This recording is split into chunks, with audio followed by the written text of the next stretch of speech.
Boa tarde a todos. Hoje nós estamos dando continuidade ao ciclo de palestras O Novo Processo Tributário, que está sendo organizado pelo Rafael Pepe, procurador aqui do Estado do Rio de Janeiro, procurador da Dívida Ativa. O tema de hoje é consensualidade e o processo tributário. Nós temos como palestrante Marco Antônio Rodrigues, aqui ao meu lado. Todos vocês já conhecem. O Marco Antônio é procurador do Estado do Rio de Janeiro, é pós-doutor pela Universidade de Coimbra, doutor em Direito Processual e mestre em Direito Público pela UERJ, advogado, consultor jurídico, professor adjunto de Direito Processual Civil da UERJ, professor de cursos de pós-graduação em Direito pelo Brasil. Então, Marco, a palavra está com você.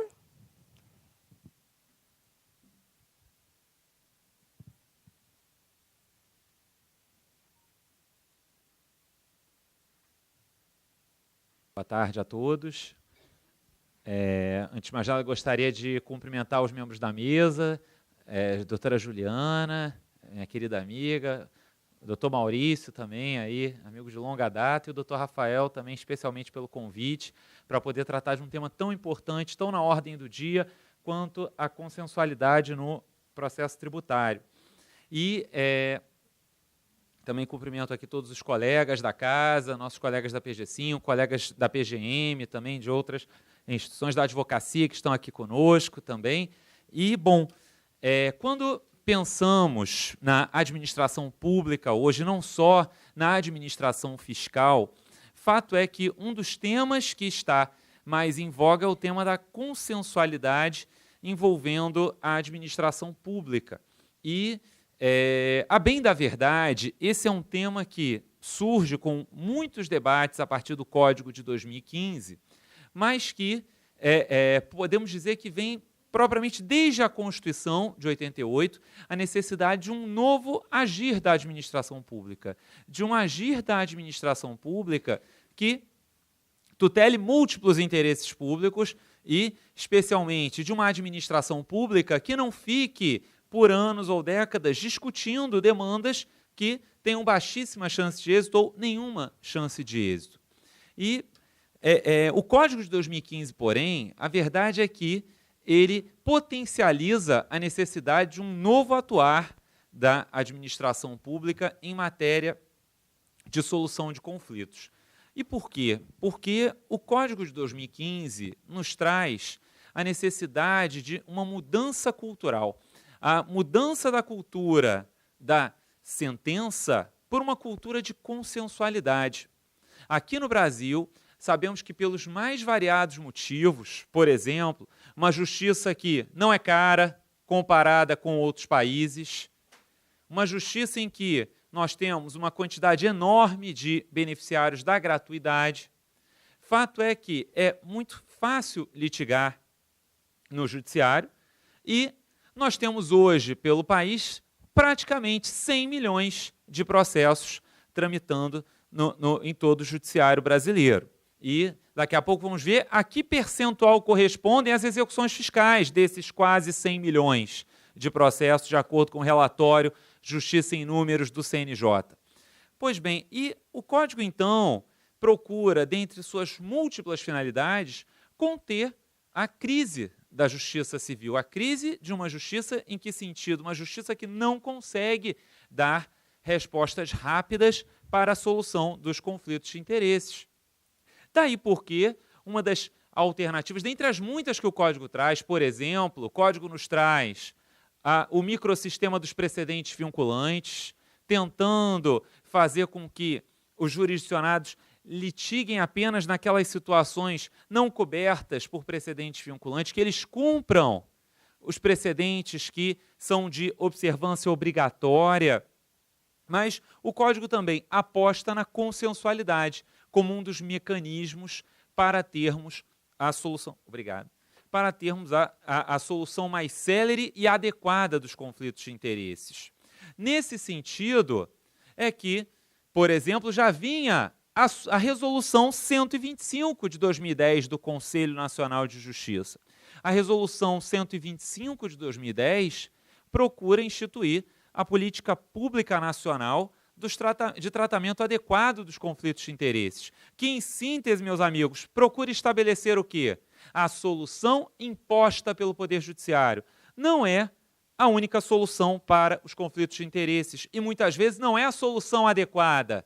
Existem outros meios, tão ou mais adequados para a solução dos conflitos de interesses, que são meios consensuais para a resolução das controvérsias. Nesse contexto, então, na mesma linha da Resolução 125 de 2010 do CNJ, vem o Código de 2015, que, venho dizendo que tentou trazer um novo sentido para o direito fundamental de acesso à justiça. Porque o direito fundamental de acesso à justiça, tradicionalmente, sabemos que ele se identifica com a inafastabilidade do controle jurisdicional.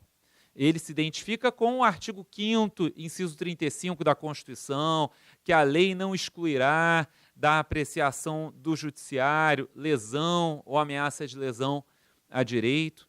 Porém, o Código de 2015 me parece que vai além, porque o direito de acesso à justiça deixa de ser um direito de acesso à decisão judicial justa, mas um direito de acesso à solução justa para o conflito de interesses. O acesso à justiça, no Código de 2015, assume um novo papel. E prova disso é quando olhamos para o artigo 3º do Código.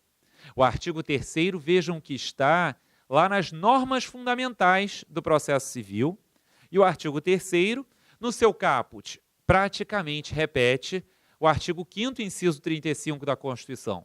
Consagra, portanto, o acesso à justiça como um acesso ao judiciário, como uma inafastabilidade do controle jurisdicional. Porém, o parágrafo 2º do artigo 3º traz para nós um dever estatal de promoção das soluções consensuais de conflitos. Ora, esse dever estatal de promoção das soluções consensuais de conflitos está no mesmo artigo que fala de acesso à justiça, e esse dever estatal me parece que não pode ser um dever apenas para que o Estado promova isso para os jurisdicionados em geral. Ora, o Estado, que está entre os maiores litigantes nacionais, afinal de contas, nos relatórios da Justiça em números de maiores litigantes, dos 10 maiores litigantes nacionais, 6 são fazendas públicas. O Estado também tem o dever de promover, dentro dele, para seus conflitos, as soluções consensuais.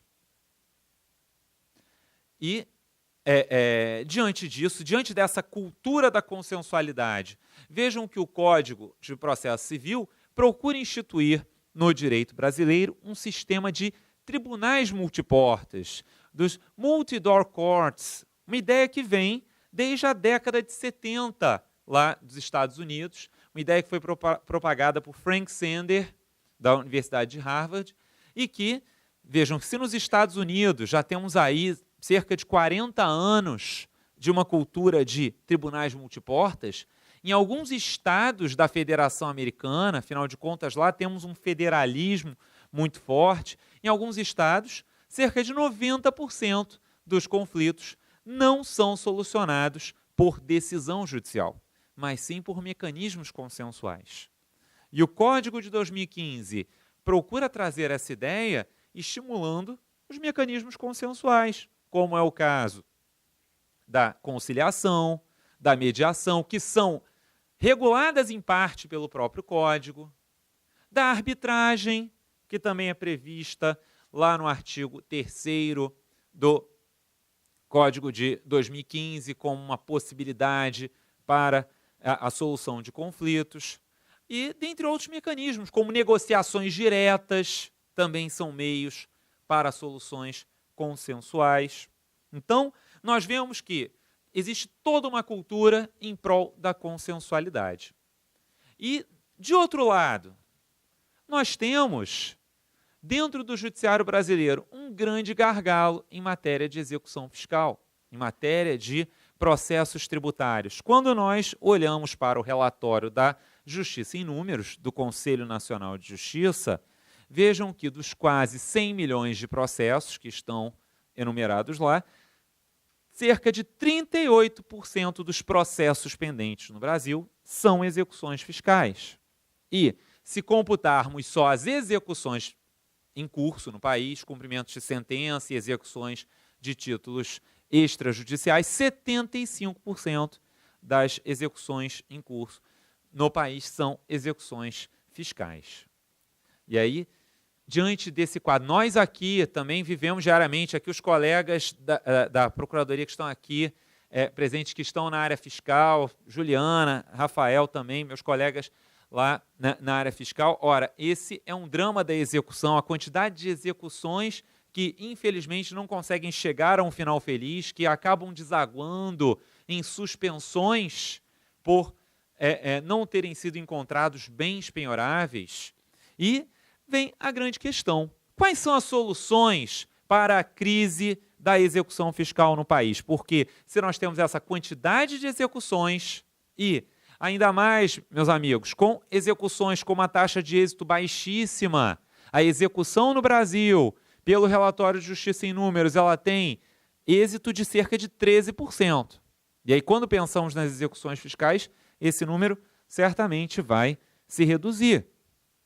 E será que temos soluções para isso? Bom, uma das soluções que é aventada, que não é tema do nosso encontro de hoje, mas é uma solução que, por exemplo, a União está buscando, e, inclusive, tivemos alteração legislativa esse ano para isso, é a tentativa de desjudicialização da execução, a desjudicialização de algumas medidas para, com isso, tentar trazer maior efetividade para a execução fiscal. Por exemplo, no caso, a União regulamentou a averbação pré-executória, uma medida que tenta gerar indisponibilidade de bens do devedor para, com isso, tentar fazer a execução fiscal, quando começar, ser mais efetiva. É um mecanismo que tenta conter a crise, então, da execução fiscal, que tem baixíssima chance de êxito.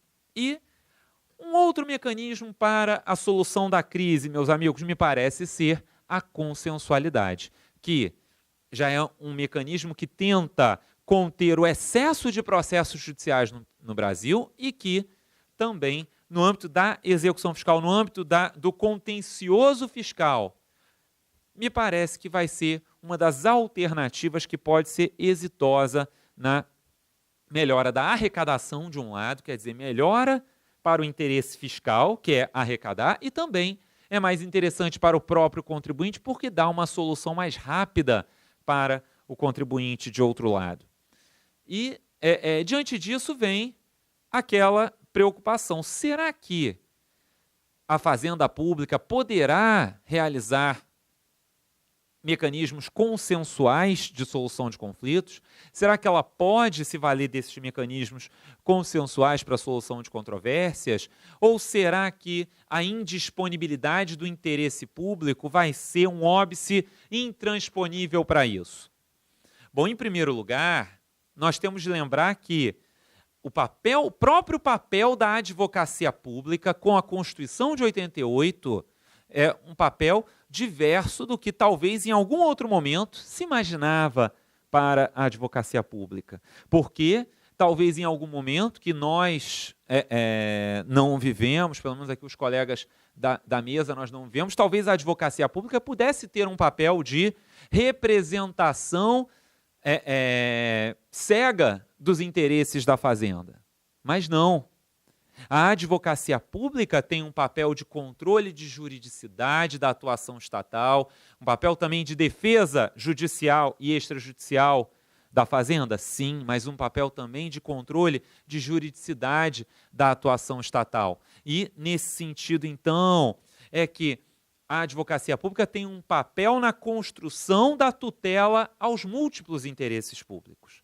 E a tutela a múltiplos interesses públicos pode representar também uma tutela a eventuais interesses de particulares também, porque o interesse público não é um interesse que vai ser necessariamente antagônico ao interesse de particulares, o interesse público ao interesse da coletividade. E existem os mais variados interesses da coletividade, sendo que, muitas vezes, o acordo pode atender a um interesse público, por exemplo, ao interesse econômico estatal, como também a um interesse privado de quem está sendo protegido pelo acordo. Por exemplo, começo exemplificando, antes de entrar propriamente em exemplos tributários, começo exemplificando com um dos vários casos em que o Estado do Rio já fez acordos em responsabilidade civil do Estado. Aqui todos devem lembrar daquela situação que ocorreu há alguns anos, de quando a polícia ingressou numa comunidade à noite, uma comunidade dominada pelo tráfico. Estava escuro, porque era noite, e a polícia viu uma pessoa que estava com um fuzil na mão. Atirou e a pessoa morreu. Mas essa pessoa, na verdade, estava com uma furadeira na mão. Ela não estava com um fuzil na mão. E ficou evidente o erro estatal ali dos agentes policiais que, talvez pelo medo de terem armas muito menos potentes, atiraram, sem poder ficar verificando muito o que aquele sujeito tinha em mãos. Ora, nesse caso, evidente o erro estatal, a Fazenda realizou um acordo. Vejam que o acordo, no mínimo, meus amigos, é até uma questão de análise econômica do direito. O ministro Fux esteve aqui falando de análise econômica do processo tributário, e o administrador público que faça uma verdadeira análise econômica do processo judicial vai verificar que, no mínimo, anualmente, eventuais valores econômicos dos processos crescem cerca de 13% por conta de juros e atualização monetária. Então, no mínimo, diante daquele erro estatal, o Estado fazer um acordo evitava cerca de 13% ao ano de acréscimos num eventual valor final. Um acordo, naquele caso, protegia a família daquele sujeito que acabou assassinado. Vejam, ele era um chefe de família responsável pelo sustento daquela família. Então, o acordo nesse exemplo evitou uma condenação maior, evitou rolagem de juros e atualização monetária, então tutelou interesses econômicos estatais, bem como tutelou a dignidade da pessoa humana daquela família. Portanto, o acordo, vejam que ele, de forma alguma, é um mecanismo que não esteja tutelando interesses públicos. E é por isso que a Fazenda pode sim se valer de meios consensuais para a solução de conflitos, mesmo em matéria tributária. A indisponibilidade do interesse público, velho conceito do direito administrativo, é diferente da indisponibilidade do processo. Eu já estive aqui na nossa casa também falando um pouco sobre questões de consensualidade e a grande questão é que possamos superar a velha ideia de que a indisponibilidade do interesse público levaria a uma necessidade do processo judicial. Não. O processo judicial é apenas um dos meios à tutela a interesses públicos e que não necessariamente é o meio mais adequado. Em muitas situações, pode ser meio não eficiente para a tutela aos interesses em jogo.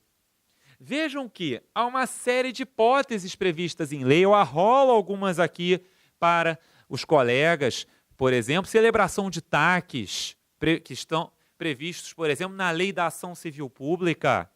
TAC é um mecanismo de consensualidade. Por exemplo, termos para a cessação de prática anticoncorrencial, acordos de leniência, dentre vários outros mecanismos.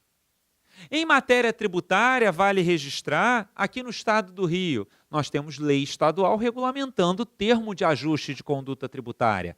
Mecanismo, vejam, legalmente estabelecido para uma consensualidade tributária. O contribuinte que aparentemente incorreu num erro na interpretação da legislação tributária pode buscar a administração fiscal fazendo um TACT, um termo de ajuste de conduta tributária, de modo a se ver livre de certos acessórios pelo descumprimento da norma, comprometendo-se a não incorrer naquele erro novamente. Então, mesmo em matéria tributária, por exemplo, temos mecanismos de consensualidade previstos. E vejam que na década passada, o STF foi instado a falar sobre se seria possível, até mesmo sem lei autorizativa, termos uma transação pelo poder público. Foi o recurso extraordinário 253.885, relatado pela ministra Ellen Grace. O caso é interessante porque o recurso não foi conhecido, mas, dada a relevância da questão, eles ingressaram no mérito. Era um caso de município e o STF disse que, mesmo sem lei autorizando, o acordo seria legítimo em nome da eficiência. Que o acordo celebrado por aquele município em nome da eficiência seria mecanismo legítimo. Então,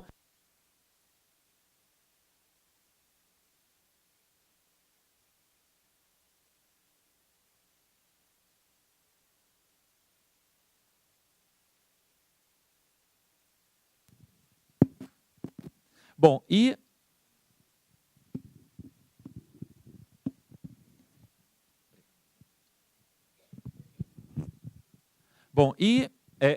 então, mesmo sem lei, há, como falávamos, essa previsão, há essa possibilidade já admitida pelo STF.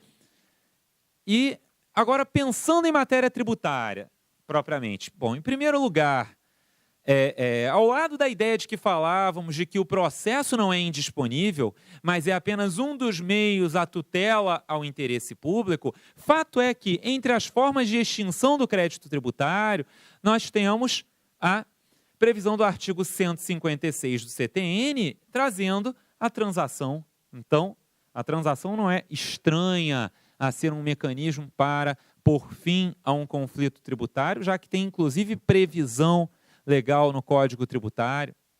Da mesma forma, a lei da mediação, marco legal da mediação, a lei 13.140, possui 2 capítulos tratando de mediação envolvendo a administração pública.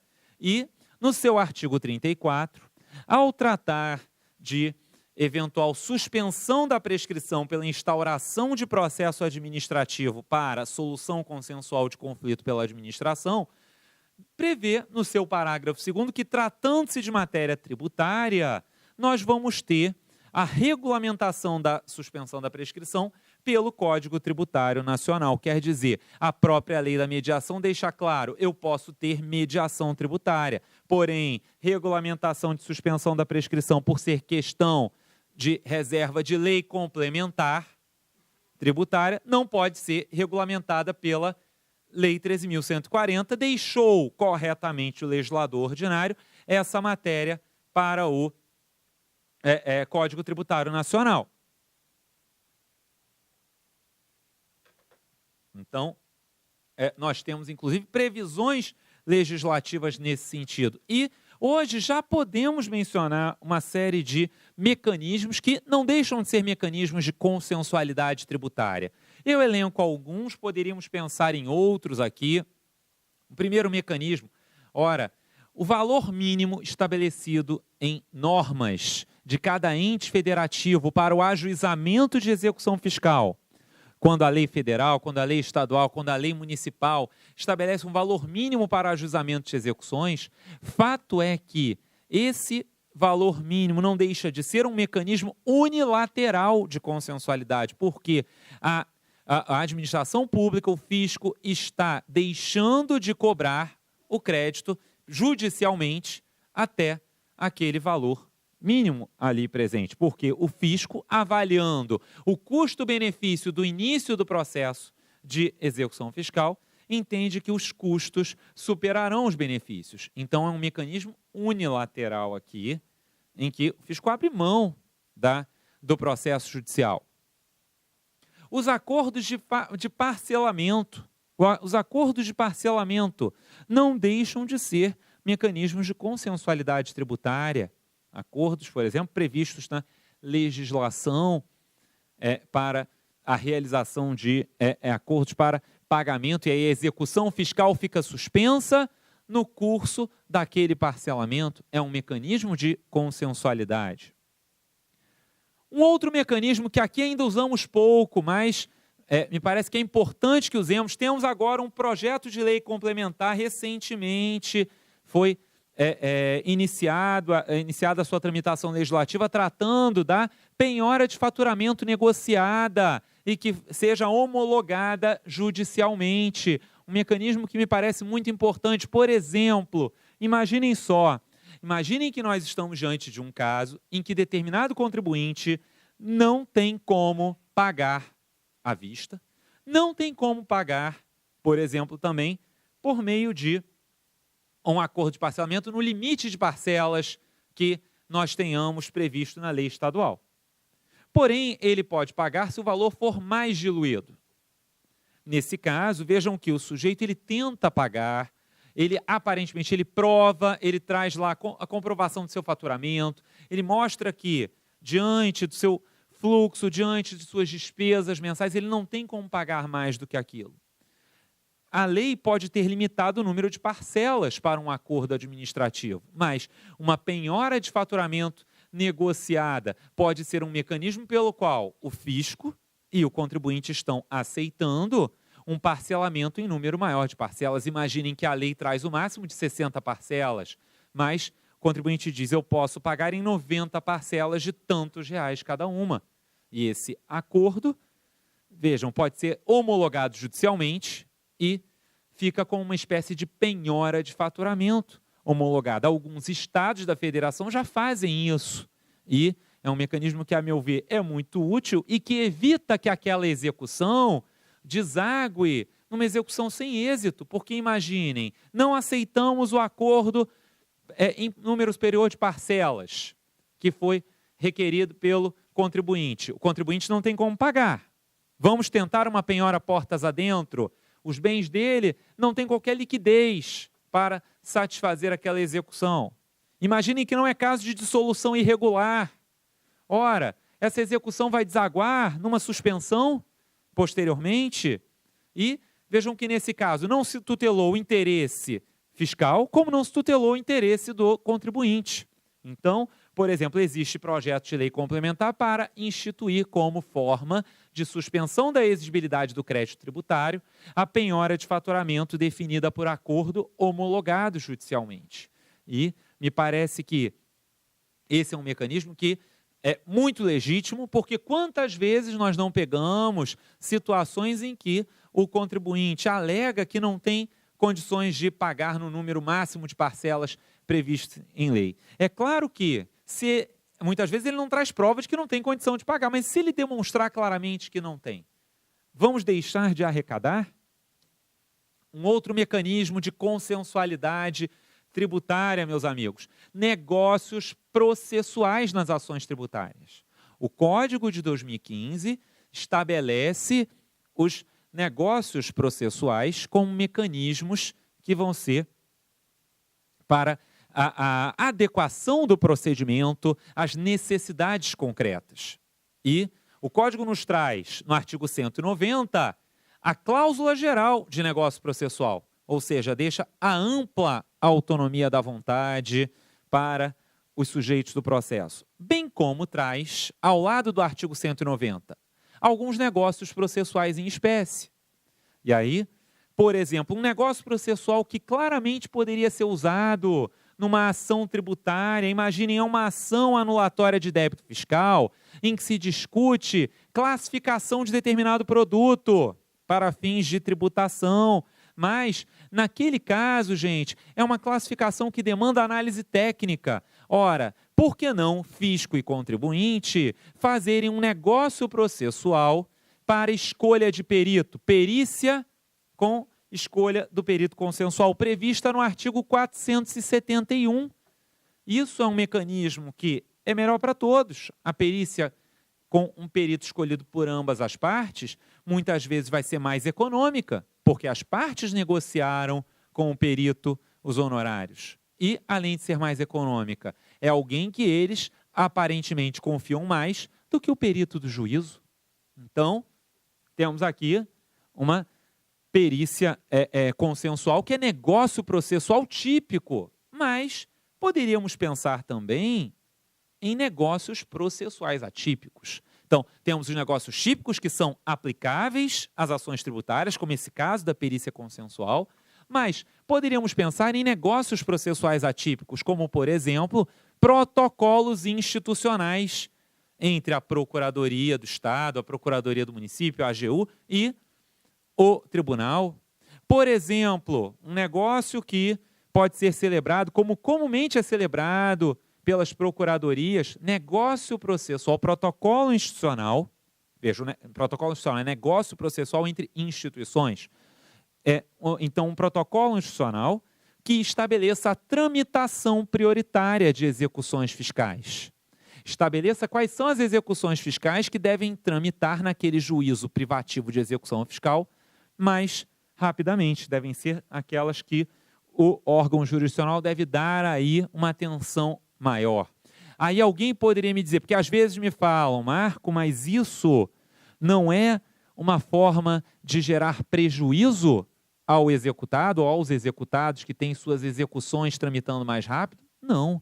Se é um juízo privativo de execução fiscal, federal, estadual ou municipal, vejam, o exequente aqui é o Estado, é o município, é a União. Ora, o contribuinte não tem direito subjetivo a que o processo não tenha duração razoável. Ao contrário, a duração razoável é um dever do judiciário. Daí porque, se o credor, e vejam, a execução se processa no interesse do credor, artigo 775 do Código de Processo, se a execução se processa no interesse do credor, o credor pode escolher quais são as execuções que devem tramitar prioritariamente. E isso acontece aí pelo país aos montes. Outro mecanismo de consensualidade tributária que daria uma palestra só sobre ele, a arbitragem tributária, que vem sendo discutida no Brasil e aqui ainda precisa de muito para que ela venha a ser implementada, mas vejam, a arbitragem tributária também seria um mecanismo de consensualidade no sentido de que fisco e contribuinte, eles consensualmente elegem um árbitro para a solução da controvérsia tributária. E vejam que, para alguns, é necessário que venha uma lei específica tratando disso. A meu ver, na linha de alguns autores, me parece que não. Por quê? O Código Tributário Nacional prevê como formas de extinção do crédito tributário tanto a transação como a decisão judicial transitada em julgado. Ora, decisão judicial transitada em julgado, a decisão arbitral é uma decisão equiparada à decisão judicial para todos os fins. Tanto que a doutrina processualista consagra a arbitragem como atividade jurisdicional. Hoje a doutrina em peso do processo diz que é uma forma de atividade jurisdicional. Mas ainda, eu particularmente ainda tenho minhas dúvidas quanto a isso. Acho que não é uma atividade jurisdicional, mas é uma atividade equiparada à atividade jurisdicional, porque o árbitro não tem todos os poderes que o juiz tem. Porém, gente, o Código Tributário prevê a transação como forma de extinção do crédito, que é um mecanismo de consensualidade. Então, por que não outros mecanismos de consensualidade serem utilizados? Então, me parece que a arbitragem também é um mecanismo legítimo e que nós podemos avançar na sua utilização também aqui no país. Agora, nós temos algumas preocupações aqui relativamente a essa consensualidade tributária. Não podemos esquecer que existem algumas preocupações naturais, sobretudo pensando no dia seguinte à celebração do acordo. Primeiro, uma preocupação que nós vemos e que é uma preocupação que é trazida pela própria advocacia pública. Eu me lembro de uma vez que, num debate com o pessoal da PFN, alguns procuradores da Fazenda Nacional levantavam essa tecla.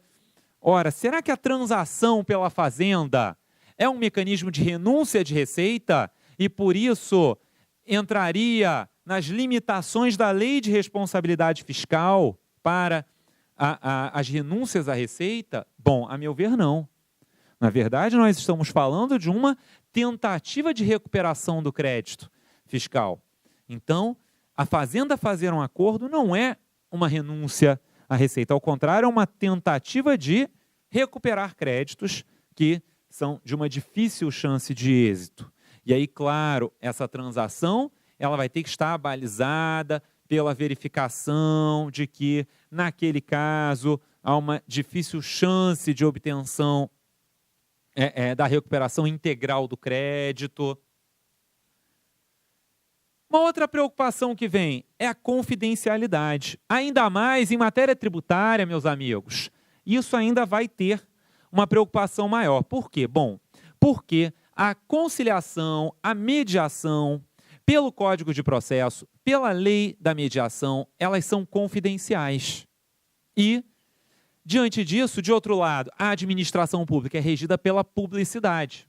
Então, será que uma conciliação tributária, uma transação tributária entre o contribuinte e o fisco, ela deve ser confidencial ou ela deve estar regida pela publicidade? Princípio constitucional da administração pública, lá do artigo 37 da Constituição. Bom, e aqui em matéria tributária, existe ainda uma preocupação maior, que é a preocupação com guerra fiscal. Por quê? Ora, uma conciliação tributária do fisco com determinado contribuinte pode ser um mecanismo que gere implicitamente benefício fiscal para um contribuinte que fez aquela conciliação em detrimento de outro, a quem não foi dada aquela mesma oportunidade de conciliar.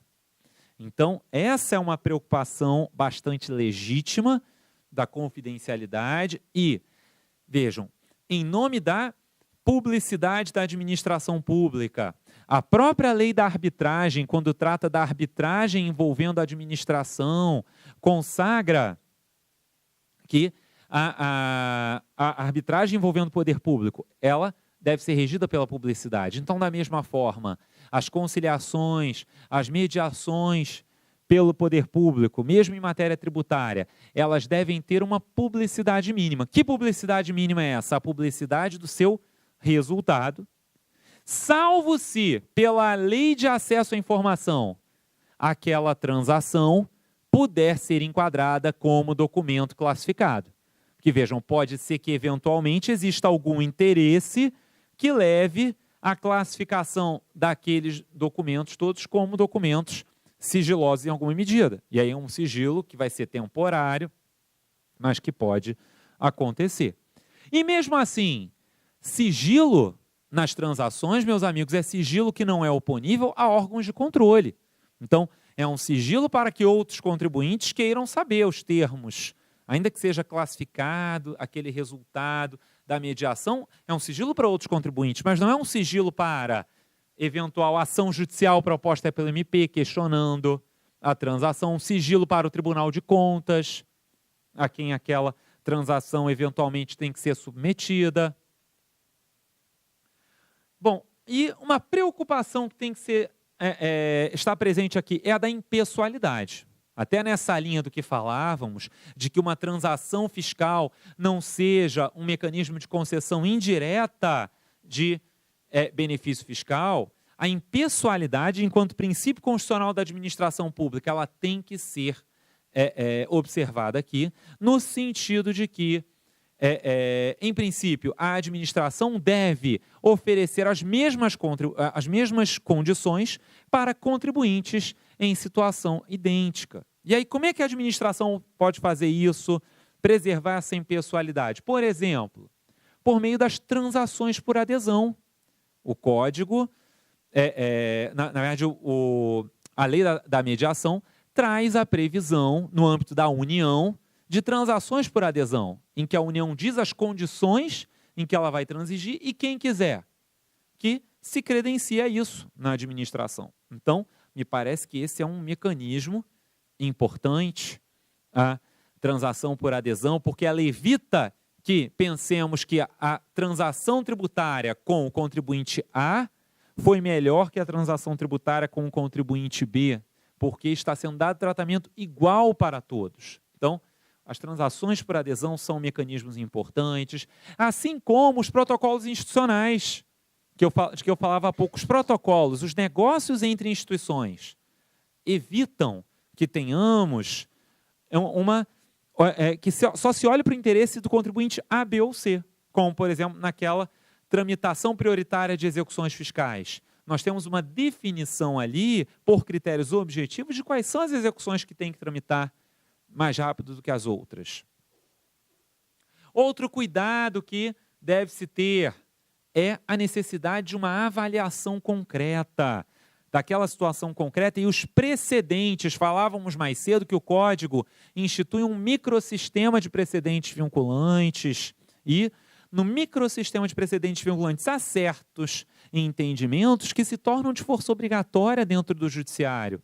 A administração se manter brigando por aquele entendimento distinto do que se tornou vinculante, sem que se valha dos mecanismos para superação ou distinção do precedente, ora, é uma conduta ineficiente. Então, os precedentes vinculantes são importante mecanismo para justificar a transação tributária, muitas vezes. Até antes de começar, nós conversávamos lá dentro sobre a atuação nos tribunais superiores, e tem situações em que já existe súmula vinculante, por exemplo, já existe recurso extraordinário ou especial repetitivo, entendendo de determinada forma. Ora, nessas situações é melhor que seja a favor do fisco, que se tente um mecanismo de consensualidade que será mais econômico, mais célere, reduzirá, no mínimo, o dispêndio de energia com aquele conflito de interesses.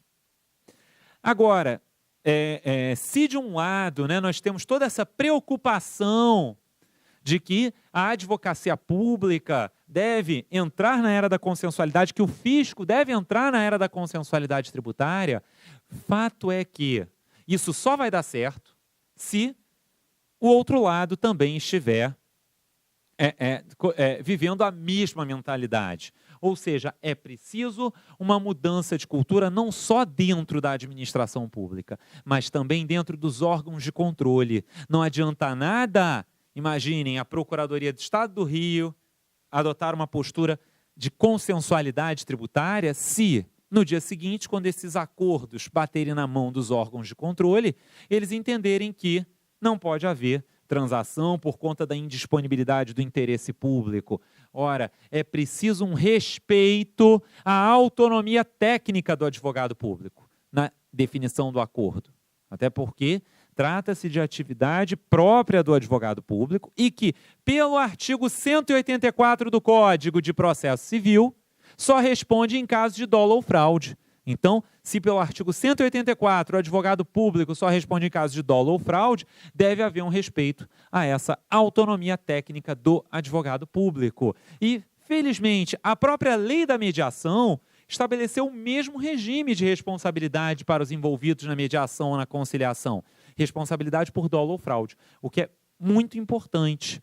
Evita que quem está envolvido nesse processo tenha medo, que adote aquele velho ditado. Eu me lembro quando eu entrei aqui para a Procuradoria do Estado e, naquele curso de formação, o saudoso professor Marco Juruena dizia para nós, porque na administração pública, muitas vezes nós escutamos que dorme tranquilo quem indefere.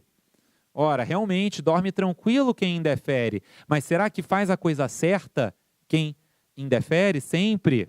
E o professor Marco Juruena falava isso para criticar, exatamente que não se poderia só indeferir por indeferir. E, da mesma forma, então, essas regras de responsabilização só em casos de dolo ou fraude, elas claramente procuram evitar que surja ou que se mantenha uma cultura do medo dentro da administração pública para fins de celebração de acordos. Bom, e aí, então, concluindo a minha exposição, eu trago um trecho de um texto do professor José Carlos Barbosa Moreira, do Futuro da Justiça, em que, até só ver a parte final, perseverar no culto de mitos, que deforma aí a justiça, é condenarmos-nos a procurar a difícil via com os olhos toldados pelo mais espesso nevoeiro. Não será assim que lograremos assegurar um horizonte ensolarado para o futuro de nossa justiça. Quer dizer,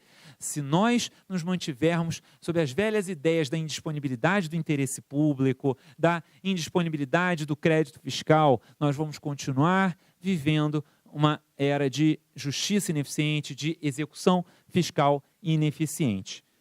Muito obrigado a todos.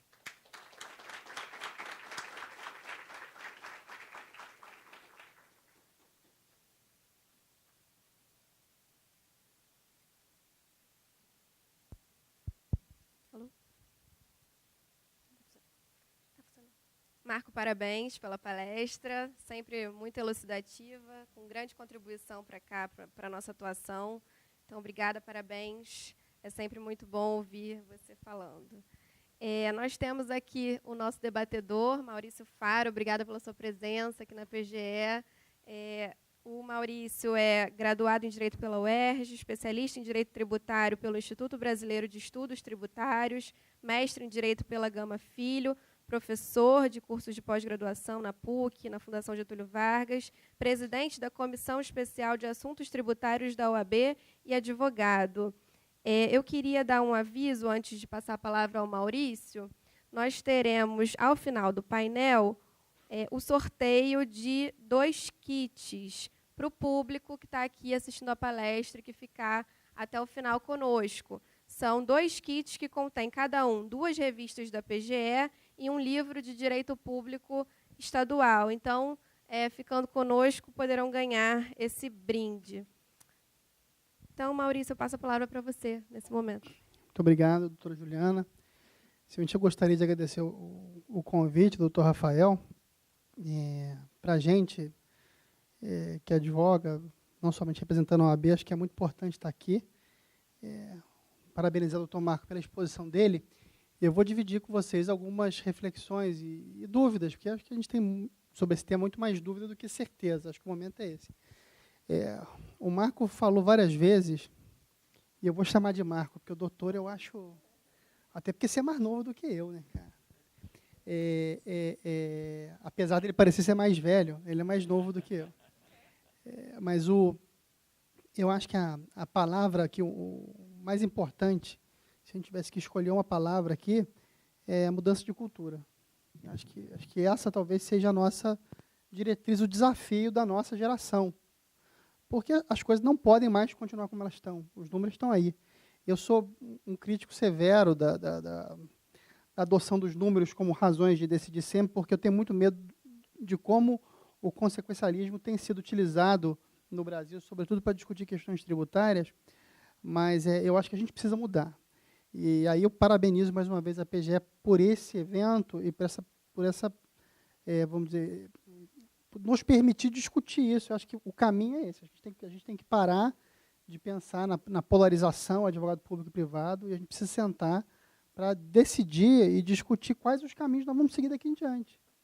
A gente tem que conversar. Né? A gente tem que conversar para buscar meios alternativos, porque eu ouvi atentamente o que o Marco falou, e aqui eu dou a vocês um depoimento de quem milita no contencioso. Quer dizer, eu não sei se por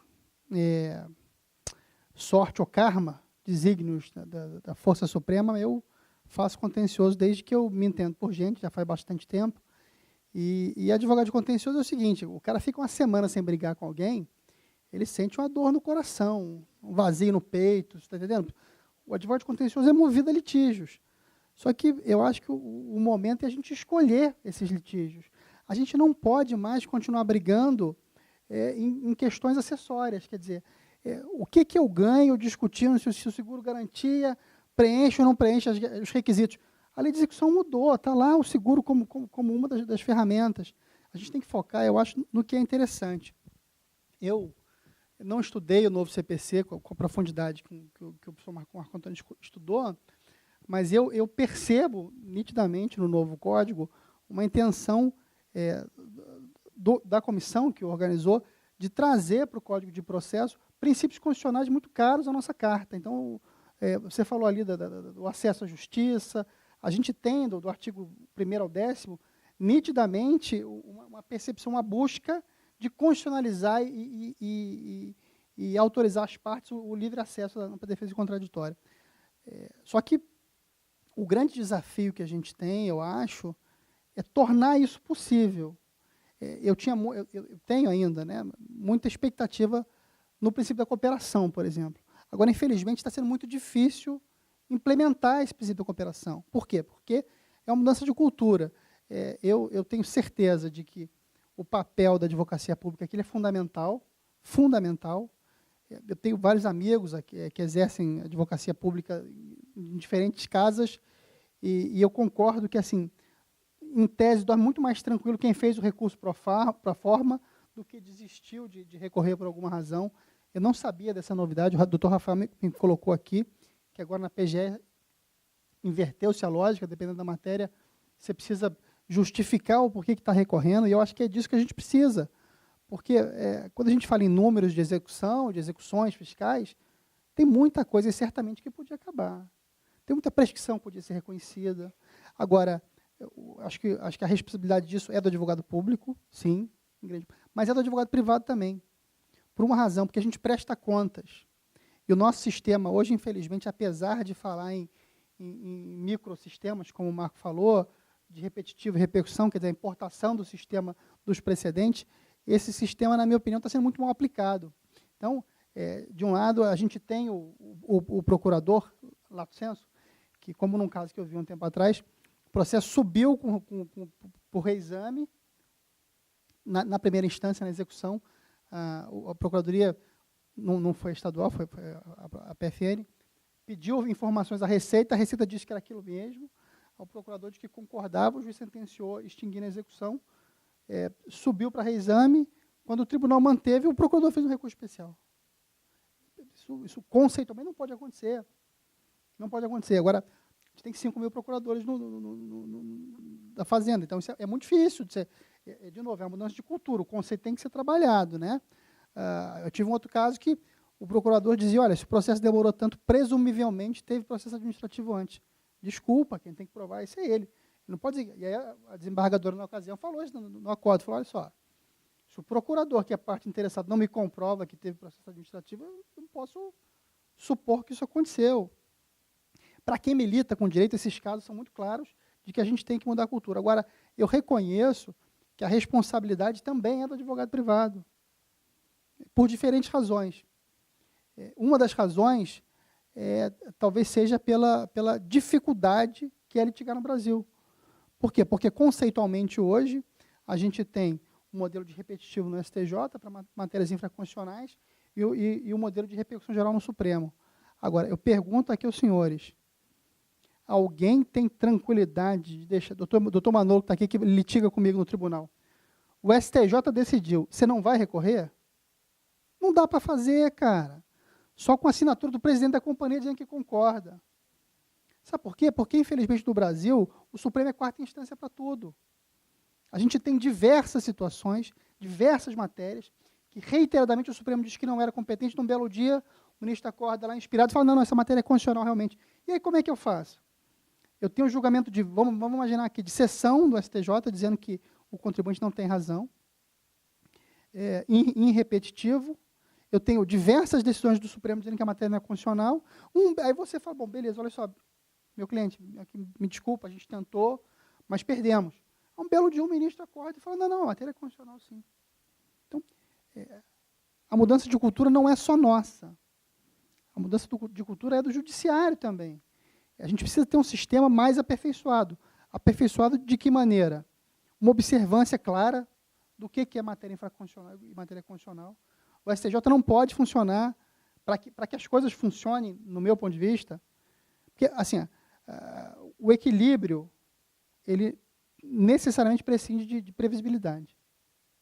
Se eu não tenho a previsibilidade da jurisprudência, eu não tenho segurança. E aí eu tenho os recursos, que muitas vezes são protelatórios. E esses recursos geram o quê? A jurisprudência defensiva que o Código tanto critica, mas que, infelizmente, continua acontecendo. Eu falei que eu acredito muito no princípio da cooperação. Foi com muita alegria que eu tomei conhecimento, na época do projeto, do 489. Para mim, o 489 é o dispositivo, para quem advoga, talvez dos mais importantes. Por quê? Porque o complicado não é perder. O complicado é perder numa decisão que não diz nada e cabe em qualquer caso. Então, quer dizer, a necessidade de fundamentação das decisões sob pena de nulidade, previsto no 489, para quem advoga no dia a dia, talvez seja um dos artigos mais importantes. O Código de 2015. vocês já vão achar umas 30 decisões do STJ dizendo que o 489 não aplica dessa maneira como a gente está imaginando. Então, assim, eu acho que para que a gente litigue menos, a gente precisa de um tribunal mais de uma jurisprudência mais equilibrada. Aqui na PGE a gente tem menos parcelamentos, mas se você conversar com a PFN, ninguém gosta de discutir parcelamento, cara. Nem advogado gosta. Alguém gosta? A gente faz porque precisa, mandado para discutir uma CND. E aí a gente perde energia com coisas que seriam efetivamente importantes, com discussões conceituais e materiais que seriam importantes. Assim, Marco, eu concordo com tudo que você disse, eu só estou colocando aqui minhas aflições para a gente depois discutir. Mas você falou dos órgãos reguladores, eu acho que eles são um ponto importante, sim, mas eu acho que a gente precisa de que as secretarias de Fazenda, federal, estadual, municipal, também estejam embarcadas nesse propósito. Porque não adianta nada a gente compor aqui e a Fazenda continuar autuando. Eu tive um caso, não foi meu, mas eu me lembro que há uns anos atrás, a gente ainda tinha aquela discussão do 5+5 para a lavratura de auto de infração. Para quem já não é tão novo, a gente na época tinha o 5+5 para a repetição de um débito, antes da 118, e o 5+5 para a lavratura do auto. Aí eu me lembro que a doutora Lúcia ainda era procuradora-geral, e ela deu um parecer, dizendo que a procuradoria concordava e não ia mais discutir o 5+5. 3 dias depois, saiu uma decisão do STJ unânime de turma, dizendo que o 5+5 era cabível para a lavratura de infração. Isso é um desserviço que a jurisprudência faz. Mas, então, assim, eu acho que a gente precisa de que as secretarias observem e nos permitam reduzir o nível de litígios. Você trouxe ali, sempre que se fala em medidas alternativas, a conciliação eu gosto, a composição agora, eu estou aqui pelo lado mais fraco da força, né, rapaz? Que é o contribuinte, que não tem a presunção de legalidade e legitimidade dos seus atos. Eu me preocupo muito com essas medidas alternativas, porque, salvo a conciliação, composição, etc., normalmente elas vêm para penalizar o contribuinte. Então, você falou da verbação. A verbação, por exemplo, para mim é uma excrescência, porque eu não posso dar à parte interessada o direito de conduzir uma investigação para chegar à conclusão se aquele contribuinte é responsável ou não, que é o outro termo da verbação diz. Eu usei muito o argumento da redução de litígios para a legalização do protesto de certidão de dívida ativa que foi julgado pelo Supremo. Aquilo, para quem vive a advocacia, é um problema, porque o contribuinte, quando ele não tem a CND, ele ainda consegue financiamento privado. Ele vai pagar juros mais altos, mas ele consegue. Agora, o cara que está protestado não consegue. Então, assim, a gente tem que tomar muito cuidado, porque eu lembro aqui que a gente não pode, a sociedade não pode matar a galinha dos ovos de ouro. Eu tenho que criar condições para os contribuintes exercerem suas atividades e recolherem os tributos, porque senão a gente não tem solução. Então, assim, eu acho que a conciliação ela é um caminho, e eu acho que o caminho é a gente discutir nos processos que a gente tem aí. Só que, para isso, uma ferramenta que, para mim, faz sentido é a verba sucumbencial, que, com o novo CPC, ganhou força. Né? Eu achei que, nessa encarnação, eu não ia ter um honorário de sucumbência altos nunca na minha vida. Porque qualquer semelhança é mera coincidência. Você fica lá 10 anos brigando, agrava e tal, o juiz vai lá te dar 500 pratas de sucumbência, que é o que acontecia. A gente está vendo uma mudança de cultura. Eu acho que essa pode ser uma ferramenta. Senta com a procuradoria, olha só, eu tenho a jurisprudência aqui, essa execução está prescrita, se você concordar e não recorrer, eu desisto dos honorários. Isso é um caminho fácil, materialmente possível de ser implementado. Né? Agora, ainda, talvez eu mude de ideia, mas ainda com o espírito de quem foi formado nessa perspectiva de indisponibilidade que o direito público traz a sistemática no tributário, eu tenho um pouquinho de dificuldade de ver implementada a arbitragem, por exemplo, no direito tributário. Porque eu não consigo me afastar do dia a dia. Tá? Eu sou advogado. Né? A gente tem aqui, para falar de plano de lucros e dividendos, a Constituição estabelece que o empregador pode pode remunerar os seus empregados com os lucros e resultados. No artigo 7º. A 10.101 veio e regulamentou isso. E olha a quantidade de auto de infração que a gente tem aí. Então, se você vira para o investidor estrangeiro, ele vai dizer, mas isso é coisa de maluco, porque a Constituição autoriza, a lei regulamenta, e o fiscal concretamente aqui vem e diz que eu estou errado. É por isso que eu estou falando da mudança de cultura que a gente, operador do direito, não vai conseguir sozinho. A gente tem a questão do ágio, né, que está previsto na norma, que foi validado pela 12973, e eu desafio os senhores a me acharem uma operação que o fiscal vai lá e não autua. Por quê? Porque o conceito do eu vou lavrar o auto e você se defende, se for para ganhar, você ganha no CARF, é um conceito equivocado. Que vamos dizer, cria a cultura da litigiosidade. Então, acho que o nosso papel aqui é discutir, é debater, e eu ficaria muito feliz, e eu acho que a PGE está andando nesse sentido, não somente pela capacidade de diálogo que a gente tem aqui, mas como pela essa medida que foi colocada, a gente tem que começar de algum lugar. A arbitragem. Como é que, num país onde o Ministério Público discute decisões do Conselho de Contribuintes por não concordar com o teor dessas decisões, como é que eu vou conseguir convencer que esses contribuintes se submetam a uma Câmara Arbitral? Por fim, um passo importante que eu acho que a gente poderia dar, no sentido da capacidade de conciliação, é a extirpação do modelo do recurso hierárquico. Eu acho que está na hora da gente discutir isso. Eu acho que o recurso hierárquico, da maneira como ele é conduzido, como ele é manejado, ele não dialoga com as práticas e as propostas trazidas pelo novo Código de Processo Civil. Bom, inicialmente era isso que eu tinha para dizer. Muito obrigado.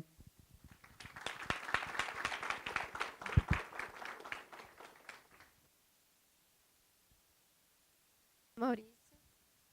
Alô?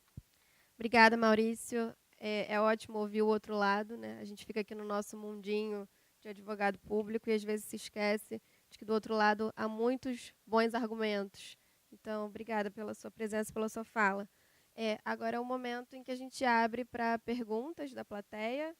Alguém quer direcionar alguma questão aqui ao palestrante ou ao Maurício?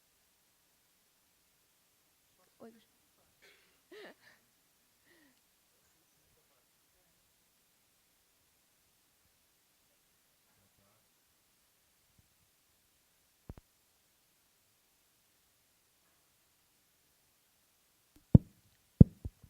Boa tarde, queria parabenizar o Marco Antônio pela palestra, o Maurício também pelos comentários e parabenizar novamente a PGE pela iniciativa desse evento.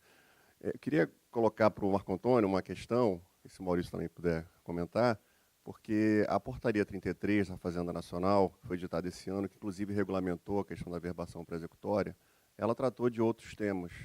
E um ponto que ela colocou que ela regulamentou uma espécie de procedimento em que o contribuinte pode questionar a legalidade das CDAs junto à Procuradoria da Fazenda Nacional.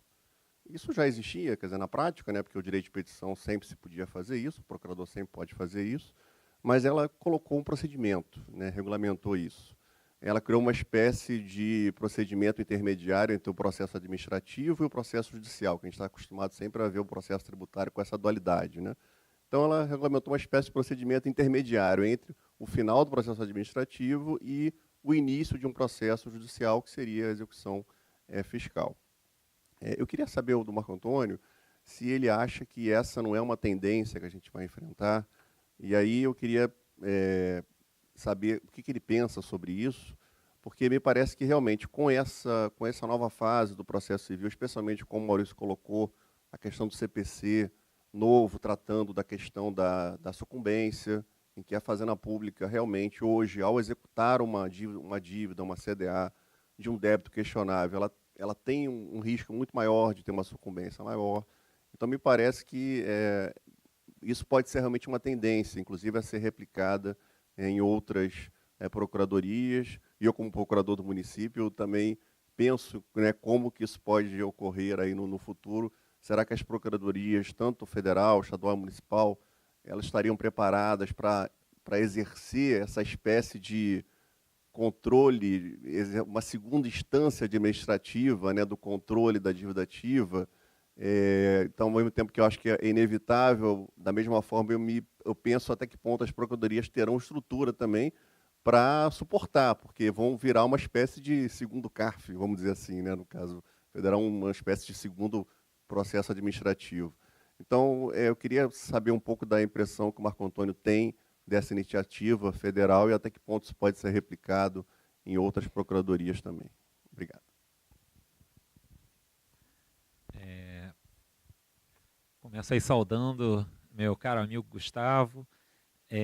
Bom, Gustavo, acho que esse procedimento administrativo para questionamento, para um controle de legalidade prévio aí dessa inscrição, eu acho que isso é uma das tendências e isso é muito importante porque talvez até o Maurício, quando ele estava falando aqui, eu fiquei pensando, porque ele falava também da questão cultural das secretarias, do controle realizado pelos fiscais de renda. Eu acho que um dos grandes problemas que nós temos, até essa era uma das diretrizes do projeto da nova LEF, aí, da comissão do Ministério da Fazenda também, seria fortalecimento do controle de legalidade da inscrição. Porque também não adianta a advocacia pública ter um papel aqui de brigar judicialmente naquilo que tem que ser questionado, de tentar mudar uma cultura de consensualidade, se a gente também não fizer o dever de casa prévio à inscrição. Então, acho que, em primeiro lugar, eu acho que tem que haver um diálogo maior entre a advocacia pública e a administração fiscal. Em que sentido? No sentido de que nós, a advocacia pública, orientemos as secretarias municipais, estaduais, Ministério da Fazenda, fiscais, sobre os posicionamentos que, porventura, tenham se tornado vinculantes. Ainda que, de repente, né, a nossa jurisprudência ainda não seja um primor de estabilidade, o Código ele tenta impor a estabilidade, coerência da jurisprudência. Daí porque, a menos que se chegue à conclusão de que é caso de buscar uma técnica de distinção, de superação do precedente, acho que é muito importante esse papel de orientação dos órgãos da administração de como agir, porque esse papel vai evitar, muitas vezes, que o contribuinte tenha que questionar, nos transformar numa instância administrativa de controle da legalidade da inscrição. E ainda que, se isso acontecer, vai virar exercício de ius esperneandi, que aí a pessoa vai fazer isso para quê? Ela vai fazer isso numa perspectiva de que ela quer, na verdade, só criar, talvez, confusão. Mas, se a gente orienta bem a administração fiscal, isso vai ser bastante reduzido. Bom, e, além disso, mas acho que esse tipo de procedimento é muito salutar. Eu acredito muito, Gustavo, talvez meu nobre amigo Maurício, talvez não sei qual é a visão da advocacia, mas eu acho que é muito importante o fortalecimento da administração fiscal. E, claro, não é só fortalecer dando maiores instrumentos. Eu acho que mecanismos de desjudicialização, eles podem ajudar, vejam, não só dando mais ferramentas na mão do fisco, mas também dando mais ferramentas na mão do contribuinte. E só que para isso a gente tem que ter um preparo de todos. E acho que isso poderia ser muito mais eficiente do que, por exemplo, execuções que ficam, né? No caso, por exemplo, de vocês, uma vara que tem 500 mil processos, no nosso, uma vara que tem 104 mil processos de execução fiscal, processos que às vezes ficam 6 anos aguardando uma juntada de petição. Então, esses mecanismos administrativos, eles são muito importantes. Até o Maurício falava, bom, a gente não pode secar a galinha dos ovos de ouro, mas um processo judicial que dura 6 anos, também, só para juntar uma petição, para expedir um mandado, ele também é um fator muito ruim para a atividade econômica.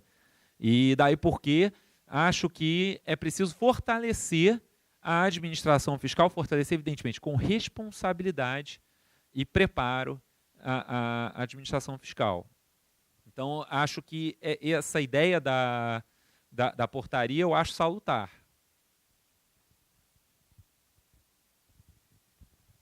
Assim, eu acho que a revisão de CDA ela só faz sentido se ela efetivamente acontecer. O que eu estou querendo dizer? Não adianta eu criar um procedimento para revisão formal. A revisão tem que ser material. Quer dizer, o procurador tem que poder, ter tranquilidade para poder, por exemplo, reconhecer uma prescrição. Ali, de ofício. Ele tem que ter tranquilidade para reconhecer que aquela matéria já foi submetida à repercussão geral. Porque, senão, a gente cai em procedimentos que a gente já viu no passado. Quer dizer, para dizer que, para fazer revisão formal, aí não, me parece que não faz sentido. O desafio é dar à Procuradoria a tranquilidade para fazer essa revisão. Eu estou discutindo até hoje um caso de depósito prévio aqui, no TRF, que tem súmula vinculante. Então, assim, agora, para avançar, a gente precisa avançar materialmente, não é só formalmente. E essa é a dificuldade que eu tenho. Daí a mudança de cultura, quer dizer, é o procurador ter tranquilidade para dizer, olha, isso aqui está prescrito, eu vou... Porque, vejam, quando eu falei da questão da jurisprudência, nós estamos em 2018. O Supremo julgou o alargamento de base de PIS/COFINS em 2005. A gente não tem súmula vinculante até hoje, porque não se chega a um consenso dos termos dessa súmula. E diversos contribuintes ainda brigam por questões interpretativas. Então, assim, você falou de uma palavra que eu achei muito bonita aqui, como é que é? O Marco tem umas palavras ótimas, eu estou todo anotando aqui, vai botar nas minhas palestras depois. Da estabilidade da jurisprudência. Isso aí com a cara de conteúdo, você olha sério, olha para o nada, assim, e fala, porque a jurisprudência tem que ser estável, o pessoal impressiona, né, cara? Mas, assim, para eu ter estabilidade, eu preciso preciso observar a emenda 45, que a gente não está conseguindo. Para julgar esse ICMS PIS/COFINS, que não terminou, demorou 11 anos. Então, assim, acho que não adianta a gente pensar num problema só. A revisão tem que ser material e o sistema todo acho que tem que melhorar, ser mais eficaz, para que a gente consiga chegar numa situação comum, mais eficiente. Mais alguém? Mais alguma pergunta? Eu tenho uma pergunta, então. Marco, você disse na sua exposição, não sei se eu entendi bem, você disse assim, transação não é renúncia de receita, na verdade é uma tentativa de recuperação do crédito.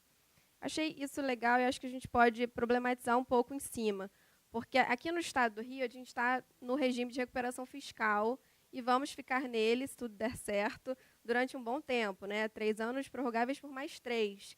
Então, lá na dívida ativa, a gente tem que viver pensando nisso, porque qualquer medida que se proponha não pode violar o regime de recuperação fiscal em que o Estado está inserido.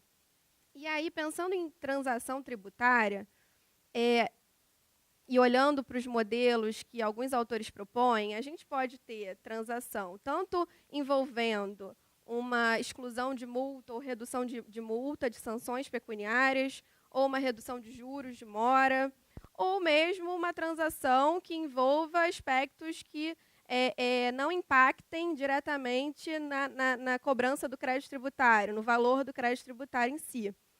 E aí eu fico pensando, na vigência do regime de recuperação, o que a gente tem que ser criativo.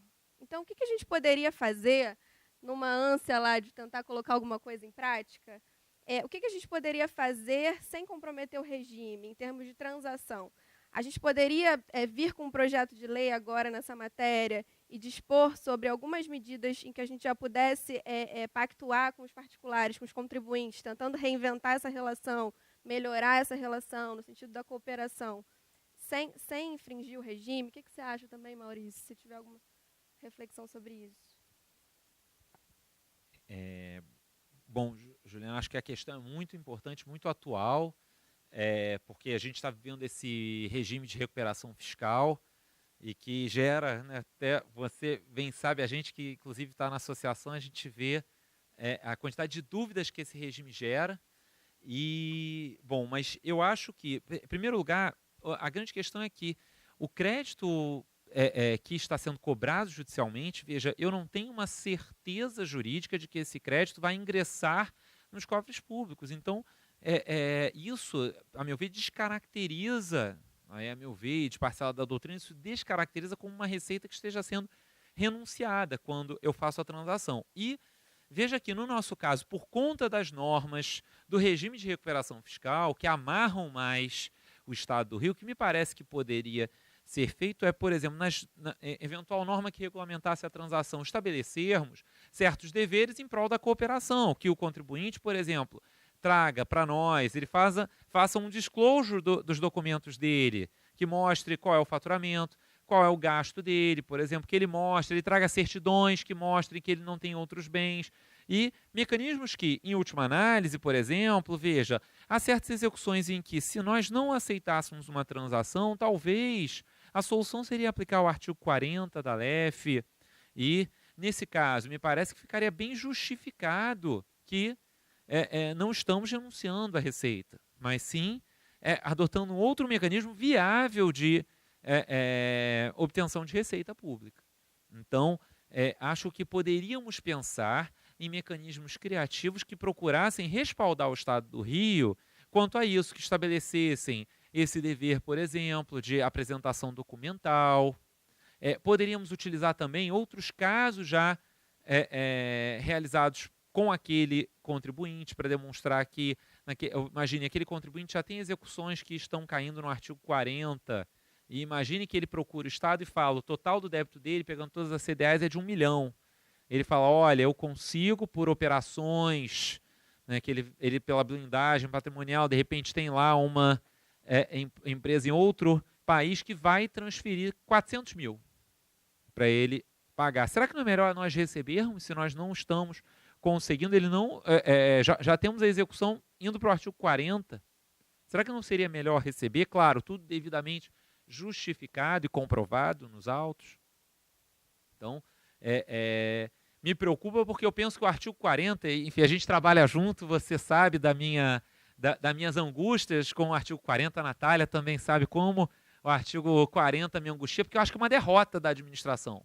Porque é uma derrota nossa quando a gente aplica o artigo 40, no sentido de que a gente não conseguiu achar nada. O Marcos Vinícius, o antigo chefe, ele falava, não, Marco, não fica assim, é uma vitória, porque, na verdade, a gente fez tudo que a gente podia, né? Mas eu acho que não deixa de ser uma derrota. Então, com isso, obter alguma coisa em prol da recuperação do crédito. Mais alguém? Bom, então a gente vai...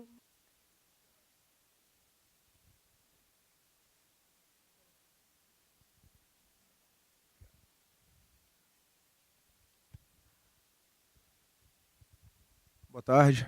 Mais uma vez, parabenizar os palestrantes, debatedores. Boa tarde aos colegas. Estou o professor Marco. O Maurício eu já falo muito com ele, não tenho mais que falar aqui não. Eu tive um caso específico que foi muito interessante, o sentimento do procurador da Fazenda Nacional em querer encontrar uma solução para o meu cliente, cuja dívida federal dele era expressiva, e nenhum percentual do faturamento dele que não fosse menos que 1%, sequer pagaria os juros sobre a dívida.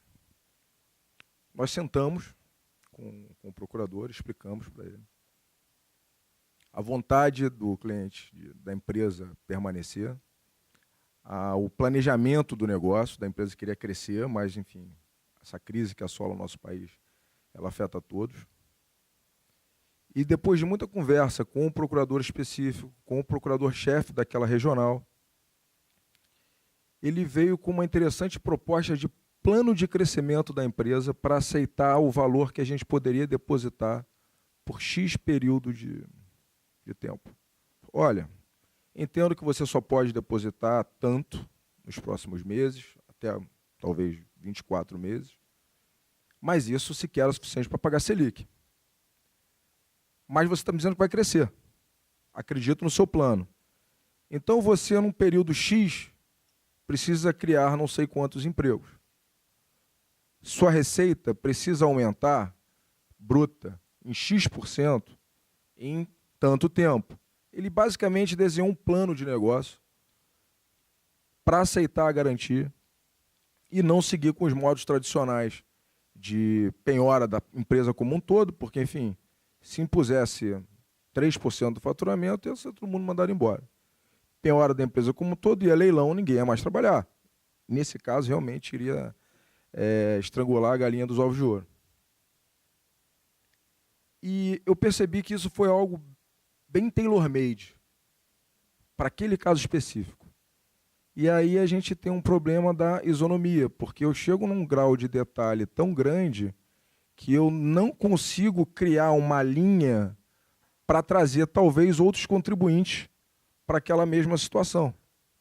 Então, à luz de dos efeitos ali, que seria da impessoalidade e da isonomia, eu gostaria de saber a opinião do professor sobre esses casos, essas transações, no caso mais um negócio jurídico processual, específicos incapazes de ser replicados, voltado, obviamente, à pacificação do conflito. Obrigado aí pela colocação, Manu. Muito bom revê-lo. E, bom, acho que, de fato, a gente tem que ter uma preocupação com a impessoalidade, mas casos desiguais, por vezes, podem ter um tratamento desigual. Acho que aí seria importante que, à luz do caso concreto, a Procuradoria da Fazenda Nacional justificasse aquele tratamento e que, para outras situações que pudessem se enquadrar em situação semelhante, que pudesse ser dado algum tratamento semelhante. É porque aqui no Brasil a gente ainda tem um problema de análise econômica do acordo que ainda é muito pouco estudado, porque, por exemplo, lá fora existem fórmulas que são utilizadas para fins de definição de avaliação econômica de acordo, que, por exemplo, já se tenta trazer para o Brasil para fins de, por exemplo, acordo de leniência, para esse tipo de coisa já se tenta trazer. Então, o que me parece que pode acontecer é que existem situações excepcionais em que as soluções criativas são possíveis, mas na medida do possível, que essas soluções criativas elas geram para a administração pública, em prol da impessoalidade, um dever de que ela, sempre que possível, dê um tratamento semelhante para outros casos, que possam se enquadrar naquela situação. Então, na medida em que isso surge para uma hipótese, que a Fazenda Nacional, então, se já aplicou, que ela coloque aquilo como um leading case para outras situações que possam se enquadrar ali. Deixa eu aproveitar, colocar uma questão aqui para discussão. São Paulo, o Estado de São Paulo, está criando um instrumento de classificação dos contribuintes. Será que esse instrumento, que é um instrumento que eu acho que a gente conseguiria viabilizar aqui no Estado do Rio de Janeiro também, não seria um caminho? Porque, assim,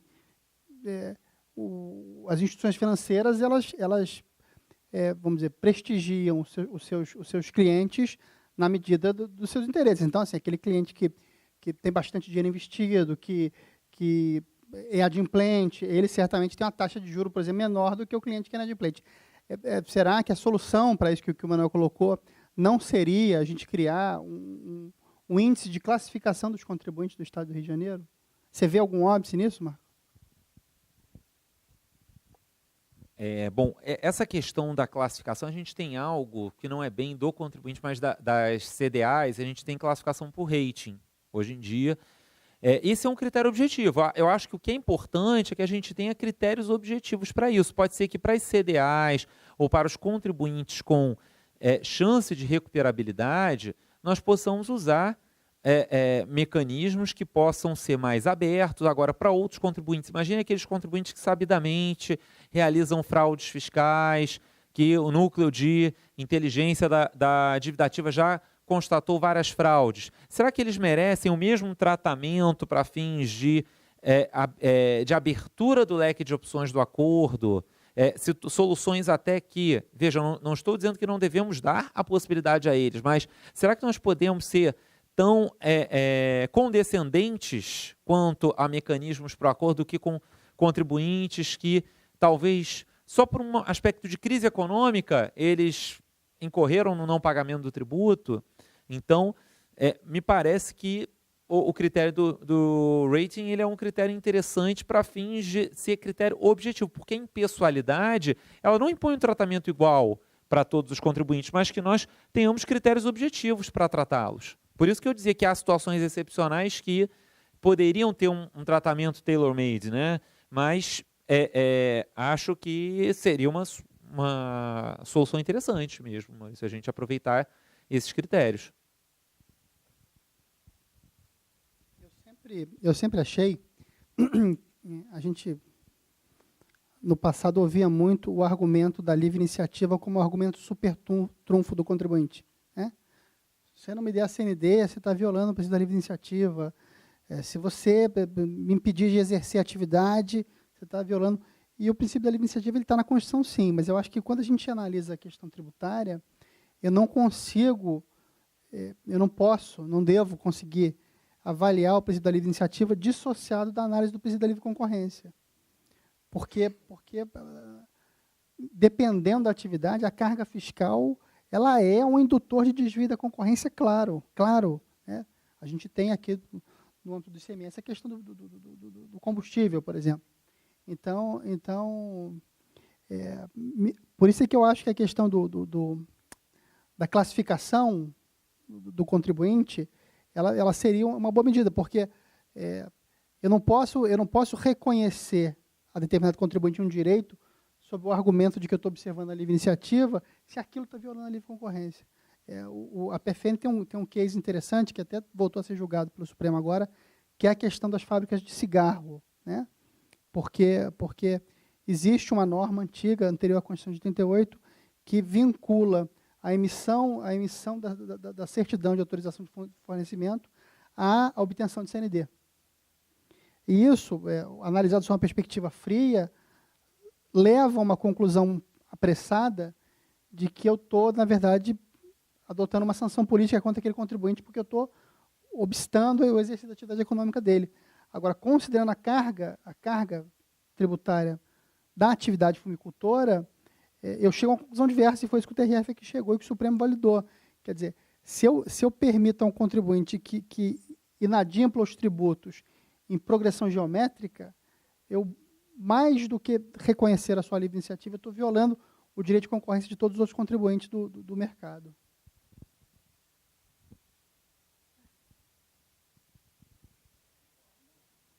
Mais alguém quer fazer alguma consideração ou alguma indagação? Aproveitando, pegando o gancho do que você colocou, Maurício, até porque o não pagamento do débito às vezes vira mecanismo de planejamento tributário, né? Então, também isso tem que ser olhado pelo fisco na hora que vai fazer o acordo ou não.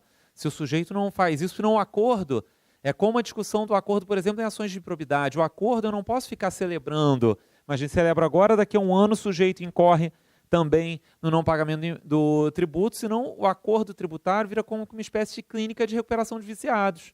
Porque eu uso isso como mecanismo de planejamento tributário para amanhã fazer de novo. Quanto a essa consideração do histórico do contribuinte para se fazer algum acordo com ele ou não, o anteprojeto de lei federal de transação tem uma previsão por aí. Diz que tem que ser considerado obrigatoriamente o histórico fiscal, a forma de cumprimento de obrigações tributárias, a adoção de critérios de boa governança e a situação econômica do contribuinte. Então, acho que o intuito é, sim, olhar para trás.